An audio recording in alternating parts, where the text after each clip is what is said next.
ভিডিওতে আপনারা যে পাতাটা দেখতে পাচ্ছেন এটার নাম থানকুনি পাতা। আর এটা যাতে আপনারা দেখে চিনতে পারেন সেজন্য এটা আপনাদের সাথে শেয়ার করলাম। আর এই থানকুনি পাতা ভাজি আজকে আপনাদের সাথে শেয়ার করব। আসসালামু আলাইকুম, আশা করি সবাই ভালো আছেন। এই পাতাটার ডাঁটটা ফেলে ভালো করে ধুয়ে কুচিয়ে নিয়েছি মিহি করে। চুলায় একটি ফ্রাই প্যান দিয়ে মিডিয়াম হিটে পরিমাণ মতো লবণ এবং 1 কাপ নর্মাল পানি দিয়ে আমি এই শাকটা একটু হালকা সিদ্ধ করে নিব। আর এই শাকটা কিন্তু কলমি শাক বা পুঁই শাক পাতার মতো সফট হয় না অতটা, সেজন্য।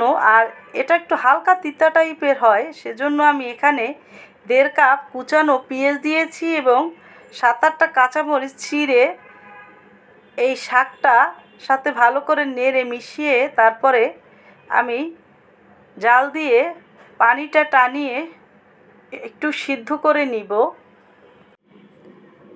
এদিকে চুলায় আমি একটি ছোট সাইজের কড়াই দিয়ে মিডিয়াম টু লোতে জালটা রেখে আধা কাপের থেকে একটু কম সরিষার তেল দিয়ে তেলটা হালকা একটু গরম হয়ে যাওয়ার পরে 5টা শুকনো মরিচ আমি এভাবে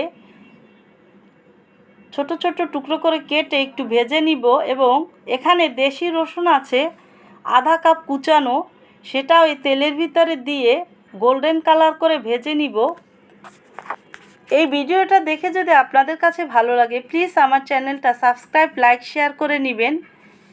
এখন এই রসুনটা গোল্ডেন কালার করে ভেজে নেওয়ার পরে আমি এই শাকের ভিতরে দিয়ে দিব এবং চুলার জালটা এখন আমি একেবারে বাড়িয়ে দিয়ে হাই হিটে 7-8 মিনিট সব কিছু নেড়ে মিশিয়ে তারপরে একটু ভেজে নিব ভালো করে।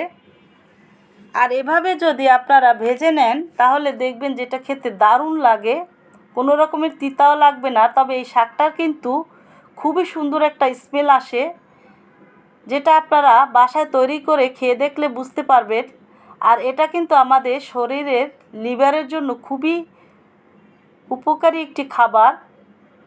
এখন আমি এটা হয়ে যাওয়ার পরে সাথে সাথে প্যানটা থেকে নামিয়ে একটা বাটিতে বেড়ে নিব, তা না হলে এই প্যানের তাপে আরও সিদ্ধ হয়ে গেলে সেটা খেতে ভালো লাগবে না। তো তৈরি হয়ে গেল আমার থানকুনি পাতা ভাজি। আপনারা এভাবে ভিডিওটা দেখে বাসায় তৈরি করবেন, ইনশাল্লাহ আপনাদের কাছে ভালো লাগবে।